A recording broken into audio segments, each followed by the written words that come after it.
Hello guys, welcome to my YouTube channel. आज हम करेंगे मेमोरी ऑर्गेनाइजेशन।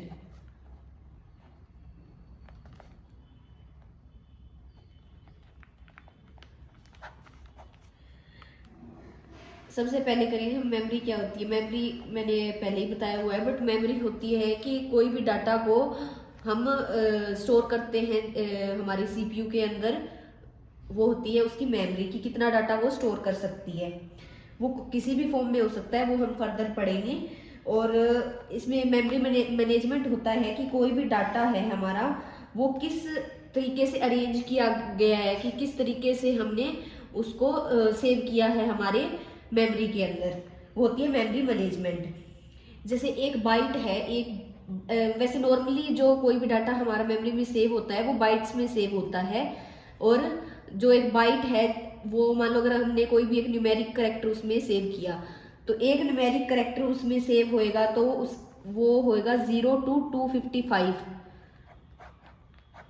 ये इनमें से कोई भी न्यूमेरिक करेक्टर होएगा वो एक बाइट स्पेस है वो ऑक्यूपाई करेगा।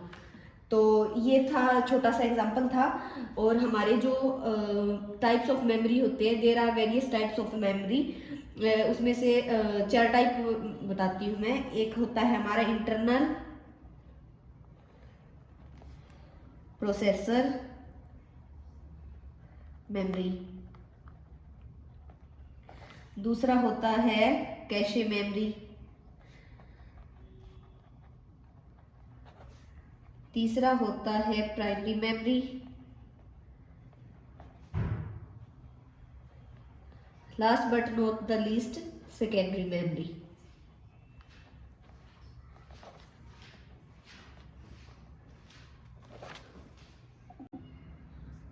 अब देखेंगे हमें इंटरनल प्रोसेसर मेमोरी क्या होती है। ये है, इसमें हाई स्पीड रजिस्टर्स होते हैं जो डाटा को टेम्परेरीली स्टोर करते हैं अपने अंदर। और इनको हम टेम्परेरी लोकेशंस भी बोलते हैं, जिन रजिस्टर्स में ये डाटा एक बार के लिए स्टोर होता है, टेम्परेरी स्टोर होता है। फिर होती है हमारी कैशे मेमोरी। सिस्टम पे हम कुछ भी काम कर रहे हैं, जैसे वो कुकीज होते हैं जो, वो कैशे मेमोरी में। इसका मतलब यही होएगा कि अगर हमारी जो मेमोरी है उसके अंदर कोई भी डाटा हमने मतलब मैंने करंटली वर्क किया या फिर मतलब थोड़ी देर पहले वर्क किया, मुझे वही डाटा वापस से प्रोसेस करना है। तो अगर मैं उस डायरेक्ट सिस्टम से लूंगी तो उसमें टाइम लगेगा, वापस उतना ही टाइम लगेगा जो प्रोसेसिंग का टाइम होता है। कैशे मेमोरी का होता है कि जो मैंने अभी थोड़े टाइम पहले या फिर अभी मैंने जो डाटा प्रोसेस किया है उसको वो एकदम से उठा लेगा, क्योंकि वो उसकी कुकीज में, वो उसकी हिस्ट्री में पड़ा है। तो वहां से वो कुकीज में से उठा लेता है डाटा को। जो हमारी मेन जो स्लो मेमोरी होती है, मेन मेमोरी, उसके और सीपीयू है उसकी, उसके बीच में एक बफर का काम करेगी। कौन सी? Cache memory. तो जो हमारी प्राइमरी मेमोरी है वो होगी कि इसके अंदर ना हम कोई भी डाटा है प्रोसेस करना है, वो मतलब जो यूजर होता है उसको जरूरी नहीं है कि पता चले कि हमारे सिस्टम में क्या, क्योंकि बैकग्राउंड बहुत सारी डिटेल्स होती है, शॉर्टकट समझ जाते हैं, बहुत सारी चीजें होती हैं जो मतलब जो यूजर को नहीं पता चलती कि वो हो रही है हमारे सिस्टम के अंदर। तो वो किसकी वजह से होती है? प्राइमरी मेमोरी के अंदर होती है। और इसका जो स्टोरेज कैपेसिटी होती है वो सेकेंडरी मेमोरी से बहुत ज्यादा कम होती है। और जो ये हमारी प्राइमरी मेमोरी है वो मतलब हमें जो सिलिकॉन चिप्स है उनकी फॉर्म में मिलती है हमें। और हम इस जो ये मेमोरी है वो काफ़ी सारे इंटीग्रेटेड सर्किट्स हैं, उनको कंबाइन करने के बाद हमें एक लार्ज स्केल में हमें जो इसमें मिलती है। नेक्स्ट है हमारी सेकेंडरी मेमोरी। तो सेकेंडरी मेमोरी है वो एक परमानेंट मेमोरी है, जबकि जो कैशे मेमोरी और इंटरनल प्रोसेसर मेमोरी, ये सारी क्या है? हमारी टेम्परेरी मेमोरीज है। तो इसमें मेन मेमोरी ये, इसका मतलब स्टोरेज जो कैपेसिटी है वो भी ज़्यादा होगी इसकी है। और इसको हम कभी भी, इसकी फाइल्स है वो कभी भी हम देख सकते हैं। ये परमानेंट मेमोरी होती है, जब तक हम इसमें से कुछ डिलीट नहीं करेंगे तब तक वो इसमें रहेगा। तो ये सेकेंडरी मेमोरी होती है। अब मैं इसका एक फ्लो चार्ट बताऊंगी जिससे आपको बिल्कुल इजीली समझ में आ जाएगा। स्टार्टिंग में होएगा हमारा स्टोरेज डिवाइसेस। स्टोरेज डिवाइसेस है वो टू पार्ट्स में डिवाइड होएगा। फर्स्ट होएगा प्राइमरी स्टोरेज डिवाइसेस, सेकंड होएगा सेकेंडरी स्टोरेज डिवाइसेस। अब जो हमारा सेकेंडरी स्टोरेज डिवाइसेस है वो भी हमारे फर्दर 2 पार्ट्स में डिवाइड है। एक है sequential access storage devices,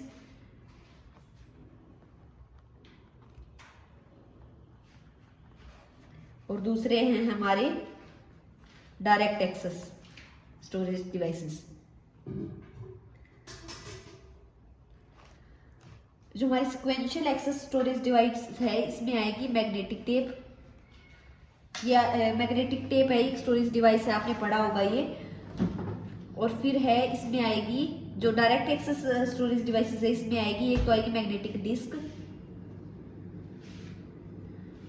disc and optical disc.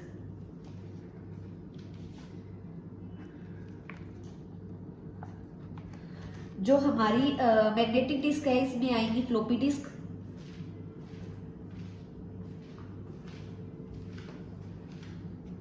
And hard disc.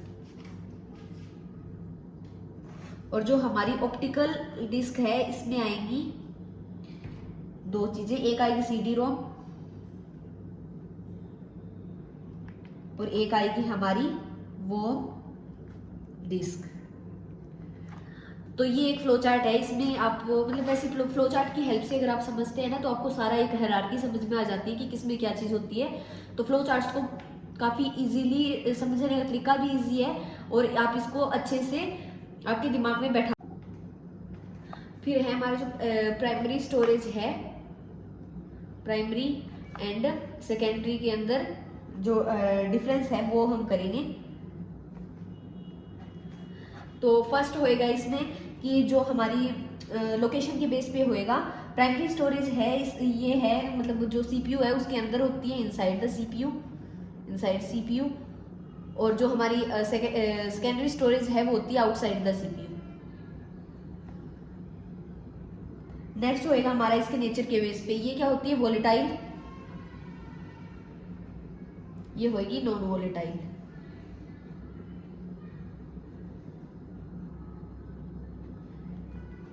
फिर है इसकी एक्सेस स्पीड के बेसिस पे, जो इसकी है मतलब ये देखो अब टेम्परेरी होएगी और जैसे मतलब कैसे मैंने बताया इसकी एक्सेस स्पीड क्या होगी, फास्ट होएगी, फास्ट। और इसकी थोड़ी क्या होएगी, स्लो, क्योंकि ये परमानेंट स्टोरेज है हमारी। परमानेंट जो स्टोरेज है इसमें से हम कहीं भी कभी भी कुछ उठाएंगे तो वो प्रोसेसिंग जो टाइम है वो पूरा लेती है। फिर है हमारा मतलब कॉस्ट के बेसिस पे है, तो इसकी कॉस्ट है वो हाई कॉस्ट होती है और इसकी होती है लो कॉस्ट, मतलब चीप होएगा, ये लो कॉस्ट होएगी, चीप होएगा। फिर आएगा हमारा एक्सेसिबिलिटी के बेसिस पे, तो ये है इसको हम डायरेक्ट, जैसे मैंने यहाँ पे ऊपर यहाँ पे बताया भी था, एक ये होएगा डायरेक्ट एक्सेस, एक्सेस नहीं कर सकते, डायरेक्ट एक्सेस नहीं होता है इसका प्रोसेसर के ये, और ये प्रोसेसर है इसको डायरेक्ट एक्सेस कर सकते हैं प्रोसेसर से। और इसकी मेमोरी होती है वो टेम्परेरी होती है, जैसे मैंने बताया था पहले भी, और इसकी होगी परमानेंट। और इसकी है कैपेसिटी, अब कैपेसिटी भी का भी तो बेसिस पे करते हैं हम, इसमें लिमिटेड अमाउंट में हम डाटा है वो स्टोर कर सकते हैं, तो इसकी लिमिटेड कैपेसिटी होगी और इसकी क्या होगी, लार्ज कैपेसिटी। हम जितना चाहे उतनी जीबी टीबी की हम सेकेंडरी स्टोरेज है वो रख सकते हैं। फिर आएगी हमारी इनके नेम के बेसिस पे भी तो अब है ही, इसको हम क्या बोलते हैं, मेन मेमोरी, मतलब इसका दूसरा नाम होता है मेन मेमोरी होता है, और इसका होएगा ऑक्सिलरी मेमोरी। ये मैंने पहले वाले चैप्टर में स्टार्टिंग वाले में जो इंट्रोडक्शन वाला चैप्टर था उसमें मैंने बताया था कि इसको ऑक्सिलरी मेमोरी बोलते हैं और उसको मेन मेमोरी बोलते हैं, ऑक्सिलरी स्टोरेज मेमोरी।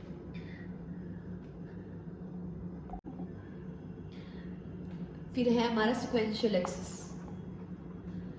अब सिक्वेंशियल एक्सेस है, इसके नाम से ही आपको पता चल रहा होगा कि मतलब जो चीज़ है वो चलेगी वो सीरीज में चलेगी एक प्रॉपर। जैसे हमारी जो पहले टेप्स आती थी उनमें क्या होता है कि जो हमारा हम कुछ भी हम चला रहे हैं कुछ भी तो क्या होता है कि हम पहले नंबर पे तो हम दूसरे पे जाना है तो हमें मतलब सॉरी हमें तीसरे पे जाना है तो हमें क्या करना पड़ेगा, पहले दूसरे पे जाना पड़ेगा फिर तीसरे सॉन्ग पे जाना पड़ेगा। हम अगर सॉन्ग चला रहे हैं या कुछ भी कर रहे हैं तो मतलब सीक्वेंस इसमें क्या होएगा, पहले रीड करेगा फिर राइट करेगा, रीड टू राइट। मतलब क्या होगा, पहले देखेगा कि हम कौन से पे हैं, फिर बाद में उसको वो एग्जीक्यूट करेगा। तो ये इसका मतलब रीड टू राइट इसका वो होता है मोटो। फिर आएगी हमारी मैग्नेटिक टेप।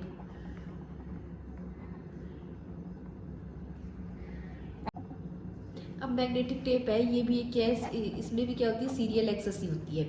मैग्नेटिक टेप है उसको मतलब हम कुछ भी एक मतलब थिन फिल्म की तरह होती है ये। जैसे हमारी पहले वो आती थी जो हम कैसेट्स होती थी, सॉन्ग वाली कैसेट्स होती थी, मूवी वाली कैसेट्स होती थी, इसमें जैसे मैंने वो एग्जांपल हुआ था बताया था, उसमें भी सीरीज में ही चलती थी। तो वो उसकी तरह ही होती है मैग्नेटिक टेप, जिसमें हम जैसे म्यूजिक वगैरह प्ले करते हैं तो वो सीरियल में चले, वैसी ही फिल्म होती है एक, वो होती है मैग्नेटिक टेप। अब ये मैग्नेटिक टेप है, इसके मतलब एडवांटेजेस बताऊंगी मैं। तो इसकी मतलब स्टोरेज कैपेसिटी है वो इसकी काफ़ी ज़्यादा होती है। फिर इसकी क्या होगी, जो कॉस्ट है वो भी बहुत कम होती है, और हम इसको बार बार रीयूज़ भी कर सकते हैं। मतलब इसमें से डाटा इरेज करके और मतलब डिलीट करके और इसमें वापस डाटा हम स्टोर कर सकते हैं, रीयूज़ कर सकते हैं इसे।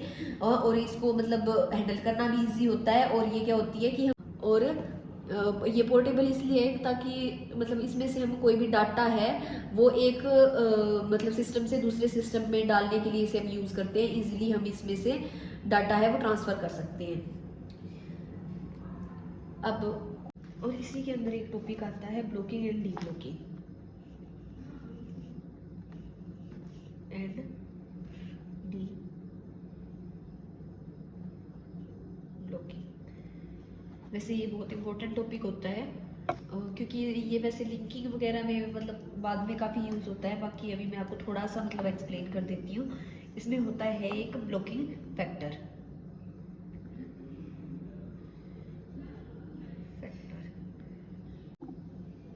इसमें क्या होगा कि मतलब जो एक ब्लॉक होता है उसके अंदर कि छोटे छोटे मतलब हिस्सों में क्या होते हैं, रिकॉर्ड्स होते हैं। तो हम इसको मतलब जो एक ब्लॉक को हम ट्रांसफ़र करेंगे तो वो दूसरी मेमोरी में जाने के लिए बहुत कम टाइम लेगा। तो ब्लॉक्स की फॉर्म में हम डाटा है वो ट्रांसफ़र करते हैं। तो हमारा जो ब्लॉकिंग फैक्टर वो क्या होएगा कि हमने कितने नंबर ऑफ डाटा है वो एक ब्लॉक के अंदर स्टोर किए हुए हैं, वो होएगा हमारा ब्लॉकिंग फैक्टर। अब इसको थोड़ा मतलब एक डायग्राम की हेल्प से आपको समझाऊंगी।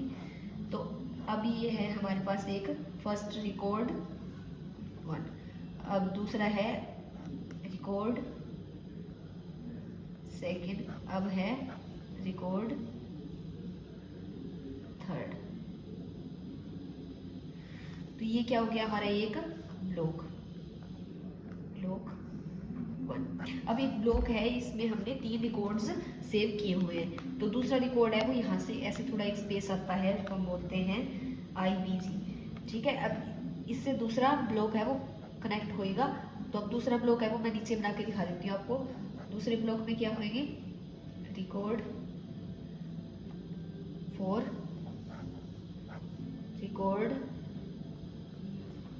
5, रिकॉर्ड 6, ऐसे सो होना ऐसे चलता जाएगा।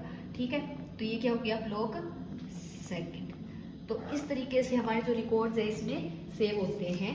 तो अब मान लो यहाँ पे अगर थोड़ा बहुत स्पेस और बच गया, ब्लॉक जो फर्स्ट है उसमें स्पेस बच गया इन रिकॉर्ड्स की मेमोरी के हिसाब से, तो जो और इतना भी स्पेस नहीं है कि रिकॉर्ड 4 है वो पूरा आ जाए इसके अंदर, मतलब ऐसे थोड़ा बहुत अमाउंट आ सकती है उसकी। तो ऐसे क्या हो जाएगा, कुछ अमाउंट जितनी अमाउंट इसमें सेव हो सकती है रिकॉर्ड 4 की वो यहाँ पे सेव हो जाएगी रिकॉर्ड 4। और फिर यहाँ पे एक पॉइंटर है वो क्रिएट हो जाएगा पॉइंटर। ठीक है, और वो पॉइंटर क्या कहाँ चला जाएगा, यहाँ पे। मतलब रेस्ट जो रिकॉर्ड 4 का बचा हुआ था वो हमारे ब्लॉक 2 के अंदर सेव हो जाएगा। तो इससे हमारी जो मेमोरी है वो यूटिलाइज हो जाती है। और जो IBG है इसकी फुल फॉर्म होगी एंटर ब्लॉक गैप। ये ब्लॉक्स के बीच के अंदर जो गैप होता है वो होएगा इसमें है। और जो हमारा ब्लॉकिंग फैक्टर है उसका मतलब ये भी है साथ में कि अगर हमारा सॉरी एक रिकॉर्ड हो हमारे एक ब्लॉक के अंदर, तो वो स्टोरेज है वो क्या हो जाएगी हमारी अनब्लॉक्ड स्टोरेज अनब्लॉक्ड, ठीक है। और जो हमारा जो इंटर ब्लॉक गैप था उसको हम क्या बोलेंगे फिर, इंटर रिकॉर्ड गैप, क्योंकि देखो अब एक ब्लॉक है वो एक रिकॉर्ड के बराबर है, रिकॉर्ड 1, हाँ, और इसका क्या हुआ एक, ये ब्लॉक 1 भी, क्योंकि एक ब्लॉक के अंदर एक ही रिकॉर्ड है, तो एक ब्लॉक के अंदर अगर एक ही रिकॉर्ड है तो फिर यहाँ पे गैप आ जाएगा ना, हर एक के बीच में एक गैप होता है, क्योंकि अब एक ही है तो फिर यहाँ से दूसरा एक गैप के बाद ही स्टार्ट होएगा ना, क्योंकि दूसरा ब्लॉक ही तब स्टार्ट होएगा। तो रिकॉर्ड 2 है वो होएगा यहाँ पे, और ये क्या हो जाएगा ब्लॉक 2। तो अब एंटर ब्लॉक गैप तो इसको नहीं कैसे बोलेंगे, क्योंकि पहले ब्लॉक इसलिए बोल रहे थे क्योंकि तीन चार उसमें रिकॉर्ड्स थे, एक से ज़्यादा थे, तो उसको रिकॉर्ड गैप नहीं बोल सकते। अब तो एक एक का ही गैप है, तो इसको हम क्या बोल सकते हैं, IRG, इंटर रिकॉर्ड गैप।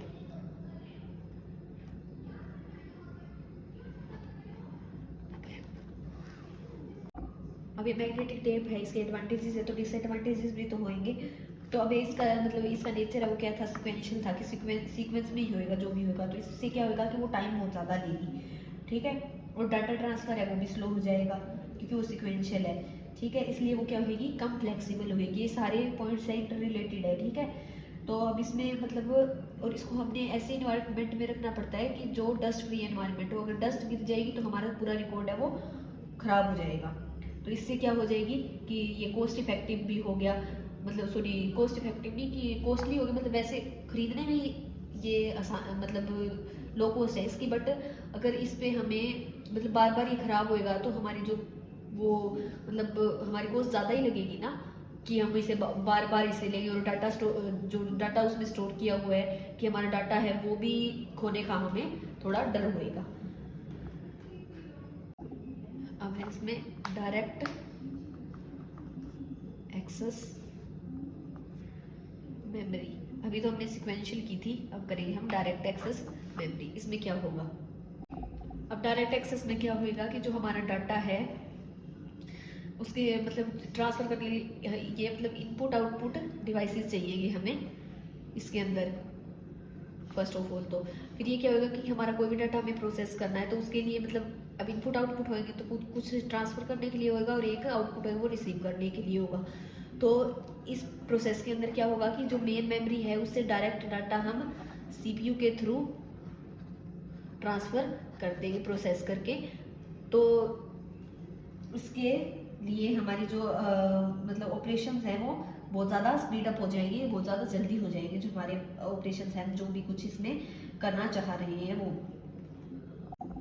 और ये किसके थ्रू होता है, एक चिप होती है जिसको हम डिनोट करते हैं DMA के थ्रू करते हैं। और एक ऐसी चिप होती है जो क्या होती है, पेरिफेरल डिवाइसेस होते हैं जो जैसे हमारी पेन ड्राइव हो गई, चिप हो गई, जो मतलब हम मतलब हमारे जो CPU या फिर जो भी हैं हमारे जो उसके साथ डायरेक्ट कनेक्टेड नहीं, तो इनको हम इन पेरिफेरल डिवाइसेस को हम एक दूसरे से जैसे हमारी पेन ड्राइव और वो होती है जो मैं उसको फ़ोन में भी डाल सकती हूँ, उसको मैं एक कार रीडर या फिर क्या बोलते हैं पेन ड्राइव है उनको मतलब और भी कोई डिवाइसेस है उनसे भी कनेक्ट करके डाटा ट्रांसफ़र कर सकती हूँ। तो ये क्या क्या होते हैं, हमारे पेरिफेरल डिवाइसेस होते हैं। जो पेरिफेरल डिवाइसेस है उनसे और जो हमारा सिस्टम है उसके साथ बीच में एक कनेक्शन बनाती है ये।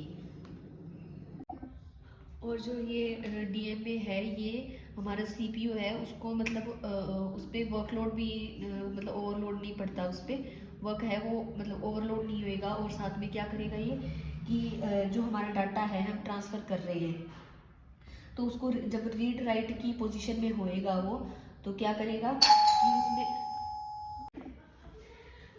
और मतलब जब ये रीड राइट की पोजीशन में होएगा तब ये कोई भी डाटा है उसको मतलब अलाउ नहीं करेगा कि उस सिस्टम के साथ हम कुछ भी काम करें। जैसे कई बार होता है कि हम पेन ड्राइव से कुछ भी डाटा हम डाल रहे हैं हमारे कंप्यूटर के अंदर, तो फिर हमारी जो पेन ड्राइव है वो फ्रीज हो जाती है, उसके अंदर हम कुछ भी मतलब और फर्दर जब तक वो हमारी कॉपी है वो कंप्लीट ना हो जाए, कॉपी कर रहे हैं तब इतने तक हम उसमें और कोई चेंजेस नहीं कर सकते। अब जो हमने सिक्वेंशियल किया था और जो ये डायरेक्ट एक्सेस मेमोरी किया इसमें हमने क्या डिफरेंस है वो देखते हैं। तो पहला होता है डाटा अरेंजमेंट के बेसिस पे होएगा कि जो सिक्वेंशियल है उसमें सीक्वेंस में डाटा अरेंज होएगा, और जो डायरेक्ट वाला है उसमें क्या होएगा, सीक्वेंस में डाटा अरेंज नहीं होएगा। और इसमें नेक्स्ट होएगा डाटा एक्सेस के बेसिस पे। तो इसमें क्या होगा, जो डाटा है वो हम मतलब जो रिकॉर्ड्स हैं या कुछ भी है जो हम क्या करेंगे सीक्वेंस में ही मतलब चलेगा, जो भी कुछ होएगा पहले वाला से सेकंड, और फिर मतलब सेकंड से जंप डायरेक्ट जंप नहीं कर सकते। जबकि इसमें ऐसा कुछ नहीं है कि हम ऐसे मतलब विदाउट मतलब सीक्वेंस होएगा, इसमें हम डायरेक्ट जंप कर सकते हैं। अब एक्सेस टाइम के बेसिस पे होएगा, तो ये इसका है हाई एक्सेस टाइम है और ये है इसका लो एक्सेस टाइम है, मतलब इसको हम जल्दी एक्सेस कर सकते हैं, इसमें टाइम लगता है। और ये है कॉस्ट के बेसिस पे देखें तो ये वाला है चीप है, और ये वाला है स्लाइटली मतलब थोड़ा एक्सपेंसिव है। और फिर नेक्स्ट आएगा डाटा मैनिपुलेशन के बेसिस के ऊपर। इसमें क्या होगा कि हम जो इंसर्शन मतलब कि अगर डाटा इसमें हमने ऐड करना है या फिर डिलीशन, मतलब जैसे डाटा हमने अगर डिलीट करना है तो वो बहुत मतलब क्वाइट डिफिकल्ट होता है। और इसमें क्या होएगा कि डिलीट करना और उसमें और डाटा इंसर्ट करना वो थोड़ा इजी हो जाता है। नेक्स्ट आएगा अगर इसके मतलब अगर यूजेस के बेसिस पे देखें तो ये क्या होएगा, बैच प्रोसेसिंग सिस्टम है उसके लिए यूजफुल होता है। और इसमें क्या होएगा कि अगर हम ऑनलाइन या फिर मतलब आजकल जो चल रहा है रियल टाइम सिस्टम है उसके लिए ये बेस्ट होता है। नेक्स्ट है वो है हमारा मैग्नेटिक डिस्क।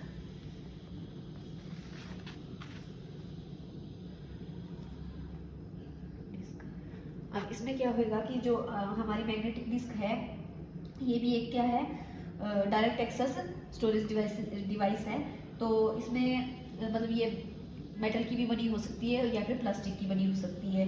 और नेक्स्ट इसमें होगा कि जो मतलब नॉर्मली हम देखते हैं तो इसमें क्या होगी 6 मतलब 6 डिस्क है वो वन अबव अदर होगी, मतलब एक दूसरे के ऊपर ऊपर ऊपर ऐसे बनी होती है, मतलब लेयरिंग होती है उनकी। और जो हमारी डिस्क है वो पहले तो हमारी किस में डिवाइड होगी, ट्रैक में, ट्रैक्स मतलब एक सर्कल जो फॉर्म होती है उसको हम बोलते हैं ट्रैक सर्कल में। और जो सर्कल है वो फर्दर किस में डिवाइड सर्कल मतलब जो ट्रैक्स हैं वो फर्दर किस में डिवाइड होंगे, सेक्टर्स में। ठीक है, अब नेक्स्ट है कि अगर हम एक पैथ लें कितने का, 6 डिस्क का, 6 डिस्क का, तो उसमें कितने होंगे, 12 सरफेस होंगे। मतलब जैसे ऊपर का हो गया, फिर मतलब जो बाकी इसके नीचे नीचे अंदर अंदर अंदर अंदर, और एक होएगा नीचे का। तो ऐसे तो अब जो टॉप वाला है उसमें और जो नीचे वाला है बिल्कुल नीचे वाला सरफेस है उनमें हमारे कोई भी मतलब हम चेंजेस नहीं कर सकते हैं, कुछ भी डिलीट या फिर ऐड नहीं कर सकते हम उसके अंदर, रीडिंग या राइटिंग उसके अंदर पॉसिबल नहीं है। जो ट्रैक सेक्टर्स होते हैं वो उनकी ग्रुपिंग होती है किसके अंदर, मतलब एक मतलब ग्रुपिंग होती है, कलेक्शन होती है, उसको हम क्या बोलते हैं, क्लस्टर, ट्रैक सेक्टर्स की। और इसके अंदर है हम मतलब जो डिलीट करना और न्यू डाटा ऐड करना है वो इजी होता है। अगर मान लो हम कोई भी प्लेस है उसके अंदर हम अगर न्यू डाटा ऐड कर रहे हैं तो जो ओल्ड डाटा होएगा उसी सेम स्पेस पे वो अपने आप डिलीट हो जाएगा। अब अगर इसके हम एडवांटेजेस देखें तो जो सिमिलर एडवांटेजेस होते हैं जो डायरेक्ट एक्सेस वाले के होते हैं, इसमें रिकॉर्ड है वो मतलब डायरेक्ट कर सकते हैं, सिक्वेंशली नहीं होता है इसमें, डायरेक्ट बताया था मैंने, तो उसको हम डायरेक्ट प्ले कर सकते हैं या फिर कुछ भी है रिकॉर्ड को डायरेक्ट हम एक्सेस कर सकते हैं। और इसमें फिर मतलब ये अगर डायरेक्ट कर सकते हैं तो फ्लेक्सिबिलिटी भी होगी है। और फिर क्या होगी, जो ट्रांसमिशन स्पीड है वो भी मतलब हमारी बढ़ जाती है। अगर हमें कोई भी मतलब डाटा है वो हमें ट्रांसफ़र करना है तो वो इजीली फास्ट हम कर सकते हैं क्योंकि उसको हम डायरेक्ट ट्रांसफ़र कर सकते हैं। और ये अब मैंने ये मतलब ऊपर ही बताया, जैसे ये रीयूजेबल भी होएगा क्योंकि इसमें इंसर्शन और डिलीशन हो सकता है। और फिर इसकी स्टोरेज कैपेसिटी है वो भी इसकी ज़्यादा होएगी। अगर मान लो अगर इसके एडवांटेजेस है तो डिसएडवांटेजेस भी होगी। डिसएडवांटेजेस है कि इसकी कॉस्ट है वो थोड़ी मतलब ज़्यादा होती है और ये मतलब पोर्टेबल नहीं होता है। ठीक है, और नेक्स्ट होगी कि इसका मतलब जो रिकॉर्ड्स है इसमें क्या होंगे, एक लिमिटेड साइज के रिकॉर्ड्स ही हम इसमें कर सकते हैं कि मतलब उसकी जो लेंथ होगी वो एक लिमिटेड लेंथ होनी चाहिए जो भी रिकॉर्ड हम इसमें सेव कर रहे हैं और अब ह्यूमंस है वो इसको रीड भी नहीं कर सकते हैं मतलब कि जो वो क्या होएगा कि दूसरी फॉर्म में डाटा है वो इसमें स्टोर होता है, इसलिए हम उसको आसानी से रीड भी नहीं कर सकते हैं है। और इसका क्या होएगा अब नेक्स्ट, मतलब इसके अलग मतलब ये डिसएडवांटेजेस हो गए। अब इसमें देखो एक्सेस टाइम हो गया। अब इसमें नेक्स्ट एक्सेस टाइम क्या होता है, एक होता है एक्सेस टाइम, एक होता है सीक टाइम, एक होता है लेटेंसी टाइम। अब इसमें देखते हैं कि ये सब कुछ क्या होते हैं। एक्सेस टाइम होगा कि जब हमने कोई भी डाटा है वो सिलेक्ट किया, हम उस डाटा को हम एक्सेस करना चाहते हैं तो उसको जो डाटा को ट्रांसफ़र होने के लिए जो हमारी प्राइमरी मेमोरी है, जो सॉरी प्राइमरी स्टोरेज है, उसके अंदर ट्रांसफ़र होने के लिए जो टाइम लगेगा उसको बोलते हैं हम एक्सेस टाइम। और इसका ऑपरेशन को कंप्लीट होने के लिए जो टाइम लगता है। और इसमें कि इसके लिए हमें क्या क्या चाहिए, एक तो चाहिए हमें सरफेस नंबर, एक चाहिएगा track number and sector number, ये तीनों चीज़ चाहिए इसको हमें एक्सेस टाइम के लिए, हमें एक्सेस करने के लिए मतलब। ठीक है, अब नेक्स्ट है हमारा सीक टाइम। जो सीक टाइम होगा इसमें क्या होगा, जो रीड राइट हेड होता है, इसके मैं पूरी एक डायग्राम बना के दूँगी। जो रीड राइट हेड होएगा वो उसको कितना टाइम लगेगा जो ट्रैक हमने प्ले किया है या जो ट्रैक हमें चाहिए उस तक जाने के लिए। जैसे मान लो अगर जो रीड राइट हेड है वो है हमारा आउटर मोस्ट जो ट्रैक है उसके ऊपर है, ठीक है। अगर हमें जाना है इनर मोस्ट ट्रैक के अंदर, हमें प्ले करना है इनर मोस्ट ट्रैक, तो जो सीक टाइम होएगा वो सबसे ज़्यादा होएगा, वहाँ तक जाने वाला जो टाइम होएगा वो सबसे ज़्यादा होएगा। ये तो हमें पता ही है कि हम अगर मान लो हम एक क्यू में खड़े हैं, ठीक है, एक क्यू में है, तो अगर मैं लास्ट नंबर पे हूँ, ठीक है, और मुझे यहाँ तक जाना है फर्स्ट नंबर तक, तो एक क्यू में जाना होएगा ना, तो उसके लिए मुझे क्या होगा कि मेरा एक मुझे यहाँ तक पहुँचने के लिए बहुत सबसे ज़्यादा टाइम लगेगा यहाँ तक पहुँचने के लिए। तो वही बात है कि इसमें सीक टाइम सबसे ज़्यादा लगेगा जब हम आउटर मोस्ट से इनर मोस्ट में जाएंगे तब। हमारा लेटेंसी टाइम होएगा कि अगर मान लो हमारा जो मतलब डिज़ायर्ड जो हमारा ट्रैक है उसके ऊपर ऑलरेडी हमारा जो रीड राइट हेड है वो ऑलरेडी उसके ऊपर है, ठीक है, लेकिन उसको प्ले होने में मतलब कुछ समय लगता है, कुछ डिले आ जाती है क्योंकि वो रोटेशन है अपनी कंप्लीट करके फिर ही स्टार्ट होएगा। तो उस जो डिले होता है उसको बोलते हैं हम लेटेंसी टाइम। जैसे ज़्यादा से ज़्यादा ये क्या हो सकता है, 300 RPM से लेके 1200 RPM तक। और RPM क्या होएगा, रोटेशन पर मिनट, क्या होएगा, रोटेशन पर मिनट। ये पीछे वाली सारी चीज़ें आपको ठीक से समझ में आ जाएगी। अब मैं आपको एक डायग्राम से समझाती हूँ। ये देखो इस टाइप से होता है ऐसे, और फिर इसके नीचे एक और होएगा ऐसे सेम सिमिलरली ऐसे बना हुआ है, और इसके अंदर ऐसे ऐसे। ये देखो मैंने ये तीन वो बना दिए। अब ऐसे ऐसे ऐसे ऐसे स्पेसिस होंगे इनमें।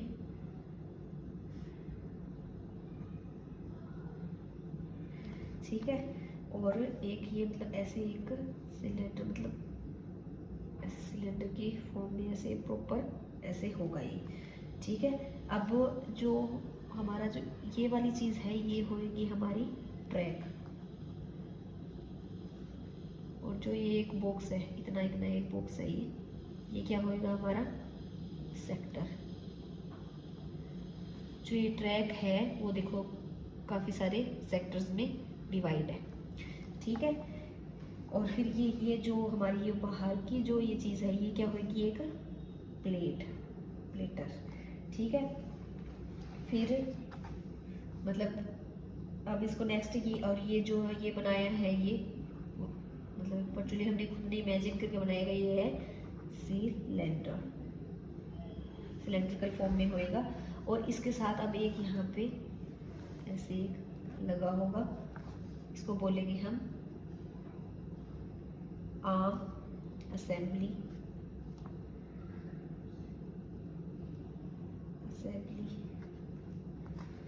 Arm assembly. फिर इसके बाद एक ऐसे मतलब ये एक साथ जुड़े होंगे, ये एक ऐसे रोड की हेल्प से यहाँ तक आएगी। ये सारे मतलब एक रोड सी है, इसके अंदर डले होंगे ये अंदर, ठीक है। तो जैसे एक बैंगल स्टैंड होता है उसमें बैंगल डलती है ना, जैसे उस टाइप से, ठीक है। और ये क्या करेगा, रोटेट होएगा, रोटेशन, ठीक है। और ये क्या होएगी, एक इसको बोलेंगे हम एक स्पाइंडल। और ये इसके साथ किस तरीके से जुड़े होएंगे, ऐसे ये नीचे की साइड से ऐसे, और ये ऐसे एक ऊपर की साइड क्लिप की तरह, हम क्लिप से ऐसे कपड़े को पकड़ते हैं ना, उस टाइप से क्लिप की तरह ये ऐसे जुड़े होंगे, ये भी नीचे की साइड से भी ऐसे, और ये ऐसे, ठीक है। और जो ये हमारा यहाँ का ये जो ये स्पेस है, मतलब ये ऐसे एक मैग्नेट की तरह होता है, ये इसको ऐसे ये जुड़ा हुआ है, इसको क्या बोलेंगे हम, रीड राइट हेड। और ये क्या होगी हमारी, इसको बोलेंगे हम। आपको ये सारा, आई होप ये डायग्राम समझ में आ गया होगा।